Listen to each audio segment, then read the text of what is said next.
সময়টাকে কাজে লাগান, কোরআন পড়েন, সুন্নাহ পড়েন। আপনার অনেক দায়িত্ব ঘরে। You are the MD of your family. একটা family it's a very big institution. পরিবার একটা অনেক বড় প্রতিষ্ঠান। And you are the MD of your institution. আপনি এই পরিবারের MD, managing director of your family. এখানে আপনার কত দায়িত্ব। আপনি ছেলে মেয়েদেরকে তারবিয়া করবেন, আপনি আপনার স্বামীর জন্য ঘরটার জান্নাতের নীর বানাবেন, আপনার জন্য জান্নাতের ডুপ্লেক্স বাড়ি ওইখানে তৈরি করে রাখবে কে? আপনি যে কত দামি আপনি জানেন না। নারীদেরকে আল্লাহ বানিয়েছেন উচ্চতর করে, নিম্নতর নয়। নারীদেরকে ছোট্ট জিনিস দিলে এটারে বড় করে দেয়। নারীদেরকে ভ্রূণ দিলে, শুক্রাণু দিলে নারী এটারে বাচ্চা হিসেবে উপহার দেয়, ঠিক কিনা? বিয়ের মাধ্যমে স্বামী যখন তার শুক্রাণু তার স্ত্রীকে উপহার দেয়, স্ত্রী রিটার্নে কি উপহার দেয়? ফুল ফর্ম বেবি, মানব সন্তান। দেখছেন, আপনি দিলেন একটু, গুনি দিছে বিশাল। আপনি যদি নারীকে বাজার এনে দেন, নারী এটাকে সুস্বাদু খাবারে রূপান্তর করে দেয়। আপনি তাকে একটা মুচকি হাসি দিয়ে দেন, সে তার কলিজা দিয়ে দেয়। কিন্তু যদি আপনি তার মনে কষ্ট দেন, সে আপনার জীবনকে জাহান্নাম বানায়া দেয়। খবর আছে। নারীর মন বুঝতে পারলে নেয়ামত, বুঝতে না পারলে কিয়ামত, ঠিক কিনা বলেন? আমার প্রিয় বোনেরা, আপনি যে কত দামি আপনি জানেন না। জানেন না আপনি কত দামি, অনেক দামি আপনি। আপনাদেরকে যেন ভোগের সস্তা পণ্য বানাতে না পারে, আপনাদেরকে সচেতন থাকতে হবে, সজাগ থাকতে হবে, কনসার্ন থাকতে হবে। শয়তানের ওই হাতছানির দিকে আর নজর দেওয়া যাবে না। তাহলে কেন আল্লাহ তাআলা এই ফাহশা, অশ্লীলতাকে হারাম করলেন? এক নাম্বার, এতে হিউম্যান ডিগনিটি কমে। দুই নাম্বার, এতে মানুষের অধিকার নষ্ট হয়। আপনি বিয়ে করেছেন, এরে পরকিয়া করেন, ওর সাথে এরকম আছে না নাই? স্ত্রীর অধিকার নষ্ট করেছেন। আপনি বিবাহ সম্পর্কে আবদ্ধ হয়েছেন তার সাথে, আপনি পরকিয়া করেন ওই ছেলের সাথে, আপনি আপনার হাজবেন্ডের সাথে বিট্রে করেছেন। এজন্য আল্লাহ অশ্লীলতাকে হারাম করেছে। অশ্লীলতাকে হারাম করার আরেকটা কারণ হচ্ছে আল্লাহ তাআলা এই হিউম্যান জেনারেশনকে এটাকে প্রিজার্ভ করতে চায়। হিফজুন নাসল, এটা মাকাসিদুশ শরিয়ার অনেক গুরুত্বপূর্ণ একটা মাকাসিদ, অনেক গুরুত্বপূর্ণ। আপনার নাসল, আপনার জেনারেশনকে সংরক্ষণ করা। এই যে আসতেছে ফেব্রুয়ারি, কত ফেব্রুয়ারি জানো? এটা কি বিশ্ব ভালোবাসা দিবস? কি দিবস? এই বিশ্ব ভালোবাসা দিবসের সাথে মুসলমানদের কোনো সম্পর্ক নাই। আমার প্রিয় ভাইরা, এই যে আপনি অবৈধ সম্পর্কে জড়ালেন, কেন আল্লাহ অশ্লীলতাকে হারাম করেছে দেখেন। বলতেছিলাম যে এটা আপনার নাসল, আপনার জেনারেশন, আপনার লিনিয়েজ, আপনার বংশকে প্রিজার্ভ করা। কে কার বাবা, কে কার মা, বাবা মা জানা, প্রজন্মকে প্রিজার্ভ করা, এটা ইসলাম ওয়াজিব করে দিয়েছে। এই যে অবৈধ সম্পর্কের কারণে, বিশ্ব বেহায়া দিবসের কারণে, এগুলোর আউটকাম, আউটপুট হিসেবে মাঝে মাঝে এই ঢাকা মেডিকেলের ডাস্টবিনে নবজাতকের বাচ্চার কান্নার আওয়াজ শুনতে পাওয়া যায়। চট্টগ্রাম মেডিকেলের ডাস্টবিনে নবজাতকের কান্না শুনতে পাওয়া যায়। বীর চট্টলার মুসলমানেরা বুঝতে পারলে আওয়াজ করে বলেন, এই যে চট্টগ্রাম মেডিকেলে যে নবজাতকটা পাওয়া গেল, ওর বাবাকে আমাকে বলেন। ওর বাবাকে, ওর মাকে, ও কোন ফ্যামিলির সন্তান কেউ জানে? আপনি হিউম্যান ডিগনিটিকে অপমান করেছেন না? আপনি তার ভবিষ্যৎকে অন্ধকার করেছেন না? আপনি তার লিনিয়েজকে প্রশ্নবিদ্ধ করে দিয়েছেন না? এই জন্য আল্লাহ তাআলা অশ্লীলতাকে আমাদের জন্য হারাম করে দিয়েছেন। পড়েন সুবহানাল্লাহ। এই জন্য রব্বুল আলামিন বলেন, কুল ইন্নামা হারাম রাব্বিয়াল ফাওয়াহিশা মা যাহারা মিনহা ওয়া মা বাতান। প্রকাশ্য অপ্রকাশ্য সব অশ্লীলতাকে হারাম ঘোষণা করে দিয়েছে কে? আবার দুনিয়ার বুকে যারা অশ্লীলতার প্রসার করে তাদের জন্য শাস্তি মজুদ রেখেছে কে? রব্বুল আলামিন বলেন, ইন্নাল্লাযীনা ইউহিব্বুনা আন তাশিআল ফাহিশাতু ফিল্লাযীনা আমানু লাহুম আযাবুন আলীমুন ফিদ দুনিয়া ওয়াল আখিরাতি ওয়াল্লাহু ইয়া'লামু ওয়া আনতুম লা তা'লামুন। নিশ্চয়ই যারা বিশ্বাসীদের মাঝে অশ্লীলতার প্রচার প্রসার করতে চায় তাদের জন্য আমি মর্মন্তুদ শাস্তি প্রস্তুত করে রেখেছি। দুনিয়াতেও রেখেছি, আখিরাতেও রেখেছি। ঘোষণাটা কার? যারা এই নাটকের নামে, সিনেমার নামে, রূপালী জগতের নামে, মুভির নামে, ওটিটি প্ল্যাটফর্মের নামে আমার সমাজে অশ্লীলতা ছড়াতে চায়, তাদের জন্য কঠিন মর্মন্তুদ শাস্তি মজুদ রেখে দিয়েছে কে? ও আমার বোনেরা, এখনো আপনি জাগবেন না? এখনো আপনার চিন্তার দুয়ারে এখনো নাড়া পড়ে নাই? ওরা আপনাকে উলঙ্গ বানাতে চায়, ওরা আপনাকে আইটেম গার্ল বানাতে চায়। এজন্য ইসলাম অশ্লীলতাকে হারাম করেছে। হারাম। ইসলাম বলেছে যোজন যোজন দূরে থাকো, ওরা বলে না কাছে আসো, কাছে আসার গল্প, ক্লোজ আপ ওয়ান, কাছে আসার গল্প আছে না নাই? চট্টগ্রামে তো এগুলো নাই মাশাআল্লাহ। হ্যাঁ,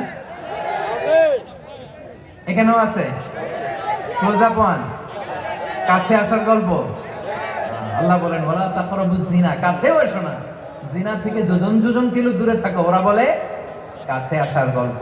আমার বীর চট্টলার ভাইয়েরা, কাছে আসতে হলে আমরা কোরআনের কাছে আসব, কাছে আসতে হলে নবীর কাছে আসব, কাছে আসার গল্প হবে আমার রবের কাছে আসার গল্প। চিল্লায় বলো ঠিক কিনা?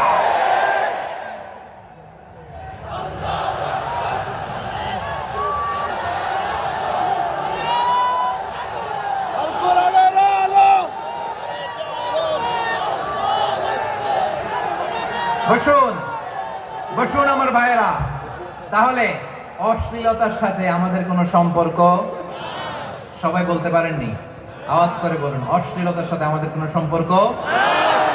আমরা এই সমস্ত ক্লোজ আপ ওয়ান, কাছে আসার গল্পের প্রোগ্রামে যাব? আমরা কোন ধরনের অশ্লীল কন্টেন্ট সোশ্যাল মিডিয়ায়, টিভিতে দেখব?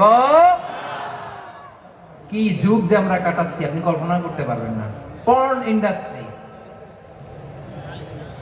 নারী পুরুষের বস্ত্রহীন যুগল দৃশ্য, এটাকে দিয়ে ওরা কোটি ডলারের ইন্ডাস্ট্রি বানিয়েছে। পুরো মানব ইতিহাসে এরকম জঘন্য সময় মানব ইতিহাস পার করে নাই। পর্ন এটা ইন্ডাস্ট্রি হয়ে গেছে। আমাদের এই যুবকগুলো, জেনজি গুলো, ওদের চরিত্র বাঁচাবে কি করে? কেমন করে হেফাজত করবে ওদের এই মূল্যবান চরিত্র? আমার প্রিয় ভাইয়েরা, এই অশ্লীলতার দ্য লেটেস্ট ভার্সন হচ্ছে LGBTQ, শরীফ থেকে শরীফা। শুনছেন আপনারা?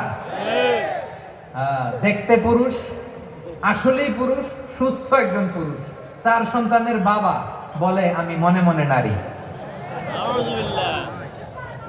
দেখতে নারী, সুস্থ নারী, আসলেই সে দিব্যি একজন নারী, বলে আমি মনে মনে পুরুষ। সবচেয়ে ভয়ঙ্কর অশ্লীলতার সবচাইতে লেটেস্ট ভার্সন হচ্ছে এই ট্রান্সজেন্ডারিজম। সুস্থ পুরুষ তার বায়োলজিক্যাল গ্রোথকে হরমোন দিয়ে স্টপ করে দিয়ে সে সার্জারি করে নারী হতে চায়। সুস্থ নারী পুরুষ হতে চায়। পুরুষ পুরুষের প্রতি সেক্সুয়ালি আকর্ষণ বোধ করে। এটা লূত আলাইহিস সালামের কওমের মধ্যে ছিল। এটাকে আল্লাহ কোরআনে ফাহিশা বলেছেন। ওয়ালুতান ইয قال لقومه أتأتون الفاحشة ما سبقكم بها من أحد من العالمين। লূত আলাইহিস সালাম বললেন, তোমরা কি এমন এক অশ্লীল কার্যক্রমে ডুব দিলে নাকি যেটা গোটা বিশ্বের কেউ কখনো করে নাই, তোমরাই প্রথম করেছো। পড়েন নাউযুবিল্লাহ। এই পশ্চিমের এই রোগ আমার দেশে যেন আসতে না পারে, আমাদের সজাগ থাকতে হবে। প্রিয় ভাইরা, চিল্লায় বলেন ঠিক কিনা? পশ্চিমের অবস্থা ভয়ঙ্কর। পাশ্চাত্যে, আমি যুক্তরাষ্ট্রে ছিলাম অনেকদিন, কয়েক মাস, বিভিন্ন স্টেটে ঘুরেছি। গার্ডিয়ানরা উদ্বিগ্ন, ছেলে মেয়েদেরকে, ছোট্ট ছেলে মেয়ে, ওদেরকে জিজ্ঞেস করে তুমি how do you feel right now inside yourself, তুমি ভিতরে ভিতরে কেমন ফিল করো, তোমার কি ছেলে ছেলে লাগে না মেয়ে মেয়ে লাগে? আচ্ছা বলেন, এই ছোট্ট বাচ্চাটাও কি এগুলো জেন্ডার অ্যাসাইনমেন্ট বলতে এগুলো কিছু বুঝে? এইভাবে মিসগাইড করা হচ্ছে। কৌতূহল বশত ছোট্ট ছেলে যদি বলে আমার তো মেয়ে মেয়ে লাগে, তখন বলে যে না তুমি মেয়ে, ছেলে না। মা বাবা বাধা দিলে ওকে আলাদা গভর্নমেন্ট হাউসে নিয়ে যায়। ভয়ঙ্করতম অবস্থা। আমরা একটা সময় শুনতাম যে হুজুর আমার ছেলেটা খুব ভালো, হাফেজে কোরআন, আল্লাহওয়ালা। হুজুর আমার ছেলে দাঁড়িয়ে রাখছে, আল্লাহওয়ালা। হুজুর আমার ছেলে 5 ওয়াক্ত সালাত জামাতের সাথে পড়ে, তার মানে আল্লাহওয়ালা। পশ্চিমে যে আমি কি শুনছি জানেন? ওরা বলে হুজুর আমার ছেলেটা ইউনিভার্সিটির একটা মেয়ের সাথে প্রেম করে, ও খুব আল্লাহওয়ালা, হুজুর দোয়া করবেন। এর কারণ ওদের কাছে আল্লাহওয়ালার ক্রাইটেরিয়া হচ্ছে, হুজুর আমার ছেলেটা আরেক ছেলের পছন্দ করে নাই, আমার মেয়েটা আরেক মেয়েকে ভালোবাসে নাই, এজন্য আমার ছেলেটা আল্লাহওয়ালা, হুজুর ওর জন্য একটু দোয়া করে দিয়ে। কি চ্যালেঞ্জ ওরা ফেস করতেছে। ওনার ছেলে যে আরেক ছেলেরে বিয়ে করবে না, এটাতেই উনি খুশি যে আলহামদুলিল্লাহ আমার ছেলেটা একটা মেয়েরে ভালোবাসে, আমার মেয়েটা একটা ছেলেরে ভালোবাসে, মানে এটা খুব আল্লাহওয়ালা। নাউজুবিল্লাহ করতে পারলেন না? এজন্য অশ্লীলতার সাথে আমাদের কোনো সম্পর্ক। রব্বুল আলামিন বলেন ওয়ায়ানহা আনিল ফাহশাই ওয়াল মুনকারি ওয়াল বাগি, তিনটা জিনিসকে আমি নিষিদ্ধ করলাম। এক নাম্বার হলো ফাহশা, অশ্লীলতা। দুই নম্বরে হলো মুনকার, সমস্ত মন্দ কাজ। আপনাদের মনোযোগ আছে না? শেষ করে দিব? আর 2 মিনিট শুনবেন? আচ্ছা বলি তাহলে, আর 2 মিনিট। তাহলে নিষেধাজ্ঞা জারি করেছেন তিনটা জিনিসের উপর। এক নাম্বার কি? ফাহশা, অশ্লীলতা। 2 নাম্বার মুনকার। মুনকার মানে হচ্ছে যত মন্দ কাজ, খারাপ কাজ, বাজে কাজ, এটার বলে মুনকার। এটার কি বলে? আপনারা পড়ছেন না, তা'মুরুনা বিল মা'রুফি ওয়া তানহাউনা আনিল মুনকার। ভালো কাজের আদেশ, সৎ কাজের আদেশ, অসৎ কাজের নিষেধ। মুনকার, মুনকার হচ্ছে মানুষের স্বাভাবিক বিবেকবোধ যেটাকে খারাপ বলে, ওইটাই মুনকার। পৃথিবীর সব আসমানি গ্রন্থ যেটাকে খারাপ বলেছে, মানুষের স্বাভাবিক বিবেকবোধ যেটাকে খারাপ বলেছে, এগুলো সব মুনকার। যেমন ইফতিজিং, এটা কি ভালো না খারাপ? খারাপ। মজুদদারি খারাপ। খাদ্যে ভেজাল দেওয়া খারাপ। ওজনে কম দেওয়া খারাপ। মাছে ফরমালিন মিশানো খারাপ। চাঁদাবাজি, টেন্ডারবাজি, দখলবাজি, এগুলো আমাদের স্বাভাবিক বিবেকেই বলে এগুলো খারাপ, এগুলো হচ্ছে মুনকার। আল্লাহ তাআলা এই মুনকার থেকে আমাদেরকে বেঁচে থাকতে বলেন, আর শয়তান এই মুনকারের প্রতি আমাদেরকে উদ্বুদ্ধ করে। আল্লাহ তাআলা বললেন ইয়া আইয়ুহাল্লাযীনা আমানু লা তাত্তাবিউ খুতুওয়াতিশ শাইতান ফামান ইয়াত্তাবি' খুতুওয়াতিশ শাইতানি ফাইন্নাহু ইয়া'মুরু বিল ফাহশাই ওয়াল মুনকার। আল্লাহ বললেন আমার গোলামেরা শোনো শোনো, ও আমার বিশ্বাসী বান্দারা খবরদার, তোমরা কশিনকালেও শয়তানের পদাঙ্ক অনুসরণ করবে না, কারণ শয়তান তোমাদেরকে অশ্লীলতা এবং মন্দ কাজের দিকে উদ্বুদ্ধ করে। আমাদের কাজ হচ্ছে শয়তান আমাদেরকে যেদিকে নিতে চায় আমরা তার উল্টা দিকে যাব, ঠিক কিনা বলে? শয়তান এই মন্দ কাজকে আমাদের কাছে বিউটিফাই করে, চাকচিক্যময় করে আমাদের সামনে উপস্থাপন করে। এজন্য আল্লাহ বলেন মুনকারকে থামাতে হবে, মুনকার প্রতিরোধ করতে হবে। মুনকার প্রতিরোধের দায়িত্ব শুধু আমাদের নাকি? শুধু আপনার খতিব সাহেবের, ইমাম সাহেবের, নাকি মুসলিম উম্মার সবার? আওয়াজ করে বলুন, মুনকার অসৎ কাজ প্রতিরোধের দায়িত্ব কার? রব্বুল আলামিন বলেন কুনতুম খায়রা উম্মাতিন উখরিজাত লিন-নাসি তা'মুরুনা বিল মা'রুফি ওয়া তানহাউনা আনিল মুনকার। তোমাদেরকে শ্রেষ্ঠ জাতি করে জমিনের মধ্যে আবির্ভূত করা হয়েছে, যাতে করে তোমরা জমিনের ভেতরে সৎ কাজের আদেশ করতে পারো আর অসৎ কাজের নিষেধ করতে পারো। উম্মাহ, কুনতুম খায়রা উম্মাহ, তাহলে গোটা উম্মার দায়িত্ব, এটা বুঝতে পারছেন তো? আচ্ছা, আরো নিচে আসেন।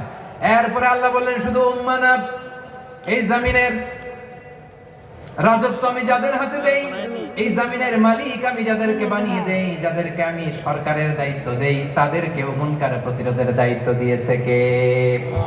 আল্লাহ বলেন যারা ক্ষমতার মসনদে বসেছে তাদেরকে 4 দফা কর্মসূচি আমি আল্লাহ দিলাম। আওয়াজ করে বলেন কয় দফা? 4 দফা। আল্লাহ বলেন আল্লাযীনা ইম্মাক্কান্নাহুম ফিল আরদি আকামুস সালাতা ওয়া আতাউয যাকাতা ওয়া আমারু বিল মা'রুফি ওয়া নাহাউ আনিল মুনকার ওয়া লিল্লাহি আকিবাতুল উমুর।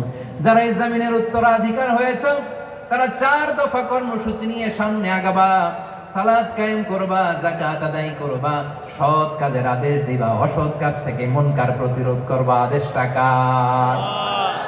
আমার প্রিয় চট্টলার ভাইরা, পুরো উম্মার দায়িত্ব মুনকার প্রতিরোধ করা, সরকার প্রধানের দায়িত্ব মুনকার প্রতিরোধ করা। এরপর আল্লাহ বলেন প্রতিটা ফ্যামিলির যিনি প্রধান সিইও বাবা, প্রত্যেক বাবারও দায়িত্ব এই মুনকার প্রতিরোধ করা। আওয়াজ করে বলেন ঠিক কিনা?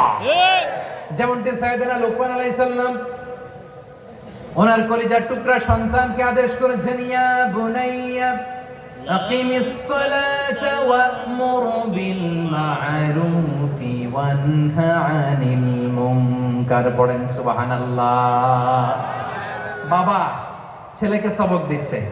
কে সবক দিচ্ছে? বাবা। কাকে? ছেলেকে।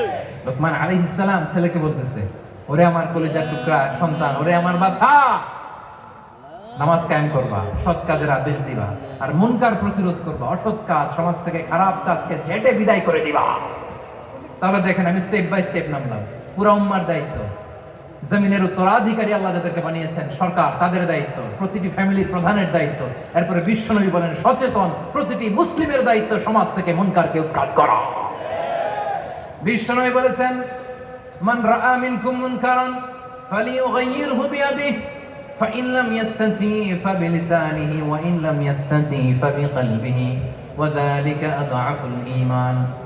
সমাজে যে মুনকার দেখবে, খারাপ কাজ দেখবে, সেজন্য হাত দিয়ে সেটাকে থামায়। কি দিয়ে? হাত দিয়ে। আপনাদের তো হাত নাই, না? হাত আছে, হাত আছে। ওরা যেই হাত দিয়ে অন্যায় করে ওইটা প্রতিরোধের জন্য আমাদেরও হাত আছে না নাই? থামাতে হবে, থামাতে হবে।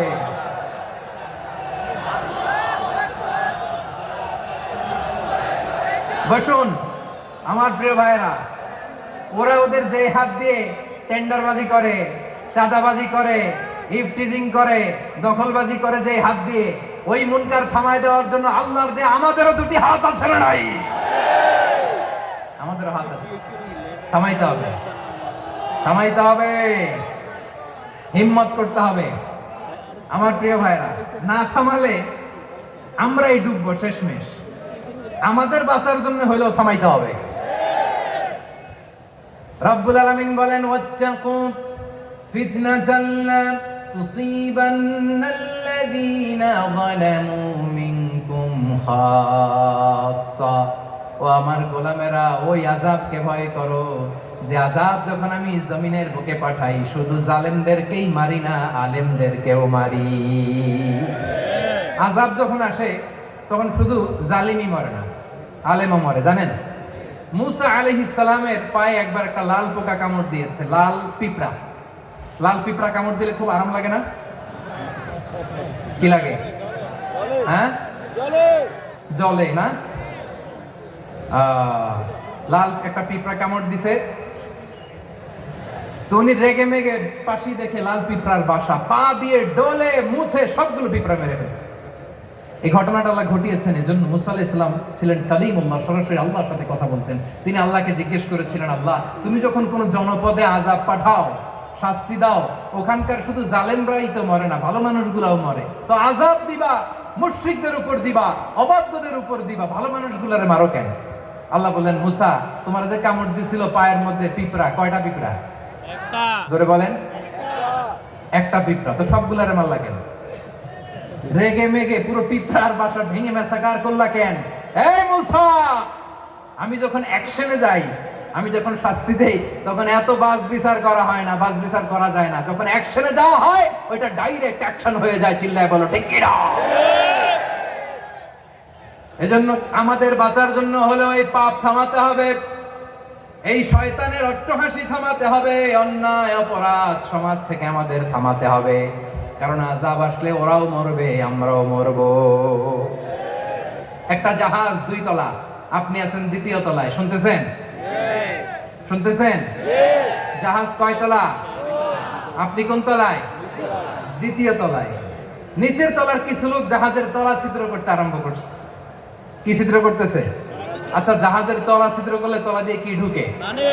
এখন আপনি যদি বলেন আমার কি, আমি তো 2 তলায়, আমার কি, আমি তো সেফ, আমি তো সেফ জোন, আমি তো ভালো আছি, আমি তো ভালো আছি, ওরা ছিদ্র করে ওরা মরবে। আসলে কি শুধু ওরা মরবে? নাকি তলা ফুটো হলে ভিতরে পানি ঢুকলে আপনারও শরীর সমাধি হবে? তলা দিয়ে যখন পানি ঢুকবে, জাহাজ ঢুকলে আপনিও মরবেন। এজন্য নিজে মরার আগে ওই পাগলগুলোর নিচতলায় যে থামাতে হবে। চিল্লায় বলেন ঠিক কি না? এজন্য আল্লাহ বললেন, মুনকার প্রতিরোধের দায়িত্ব সমাজের টপ টু বটম সবার। পুরো উম্মার দায়িত্ব, সরকার প্রধানের দায়িত্ব, প্রতিটি ফ্যামিলির প্রধান বাবার দায়িত্ব। বিশ্বনবী বললেন প্রতিটি সচেতন মুসলিমের দায়িত্ব। এজন্য মুনকার প্রতিরোধ করার দরকার আছে না নাই? সমাজে এই যে ইফটিজিং হয়, আপনার বোনের বয়সী একটা মেয়েকে কিছু বখাটে টিটকারি করে, এই বলে সেই বলে, নোংরা কথা বলে, রাস্তায় দেখেও আপনি পাশ দিয়ে না দেখার মতো চলে যান কেন? আপনি দাঁড়ান না কেন? আপনি দাঁড়ালেই তো থেমে যাবে, কারণ সত্যের যে শক্তি তার সামনে মিথ্যা মুখ থুবড়ে পড়ে। আপনার সামনেও কিছুই না, নাথিং। আপনি দাঁড়ান, ওকে প্রশ্ন করেন যে আমার বোনকে তুমি ডিস্টার্ব করো কেন? আপনাকে দেখে আরো 5 জন দাঁড়াবে, 5 জনকে দেখে আরো 10 জন দাঁড়াবে। আমাদের নীরবতা আর আমাদের নিশ্চুপ থাকাই জালিমদেরকে আরো শক্তিশালী জালিম বানিয়েছে। এজন্য মুনকার প্রতিরোধের দায়িত্ব আমাদের সবার। টেন্ডারবাজি, চাঁদাবাজি, দুর্নীতি, অপরাধ, দখলদারিত্ব, মজুদদারি, এগুলো সব কিছু একসাথে প্রতিরোধ করতে হবে, ঠিক কিনা বলেন? একটা মানবিক সমাজ যদি চাই, প্রতিরোধ করতে হবে। প্রিয় ভাইয়েরা, আল্লাহর শপথ নিয়ে বলি, এই নাসিহাত গুলো সবার জন্য, সব দলের জন্য, সব মতের মানুষের জন্য। আমরা কোন দলের প্রতি মানুষকে ডাকি না, আমরা ডাকি ইসলামের দিকে। সব দলের, সব মতের, সব মানুষদেরকে আমরা আহ্বান জানাই, আসুন আমরা একটা সুন্দর সমাজ বিনির্মাণ করি। এই যে নতুন বাংলাদেশের এক সুযোগ এসেছে, আর জীবনে হয়তো আসবে না, সামনের 100 বছরে এই সময় আসবে না। আসুন দেশটাকে আমরা সাজাই, আসুন আমরা দুর্নীতি বন্ধ করি, আসুন আমরা চাঁদাবাজি বন্ধ করি, আসুন আমরা দখলদারিত্ব বন্ধ করি, আসুন আমরা এক দল আরেক দলকে নিশ্চিহ্ন করার যে রাজনীতি, এটা বন্ধ করি। সব দলের প্রতি আমার আহ্বান। আমি কিছুদিন আগে একটা নিউজ দেখলাম, ওই যে লন্ডনে বসে জনাব তারেক রহমান সাহেবকে আমি ধন্যবাদ দিতে চাই। উনি সংবাদ শোনা মাত্রই ওনার দলের অনেক চাঁদাবাজকে উনি বহিষ্কার করেছে। I do appreciate. প্রতিটি দলের এরকম ইনিশিয়েটিভ নেওয়ার দরকার আছে না নাই? যে কোনো দলে এই প্র্যাকটিসটা থাকার দরকার আছে না নাই? চাঁদাবাজদের সাথে আপনারা নিজেদেরকে মুক্ত ঘোষণা করবেন যে এরা আমার দলের কর্মী হতে পারে না। আমরা চাঁদাবাজ মুক্ত বাংলাদেশ চাই, জুলুম মুক্ত বাংলাদেশ চাই, ফ্যাসিজম মুক্ত বাংলাদেশ চাই, গুণ খুন খারাপি মুক্ত বাংলাদেশ চাই। আমরা নতুন ভোরের বাংলাদেশ চাই। ওই বাংলাদেশ পাওয়ার জন্য মুনকার প্রতিরোধে, অন্যায় প্রতিরোধে যদি বাঘের বাচ্চার মতো, আবু সাইদের মতো 2 হাত উঁচু করে, বুককে টান টান করে প্রসারিত করে দাঁড়াতে হয়, রাজি আছো মুসলমান? কারা কারা রাজি? আল্লাহকে হাত দেখিয়ে প্রতিজ্ঞা করো।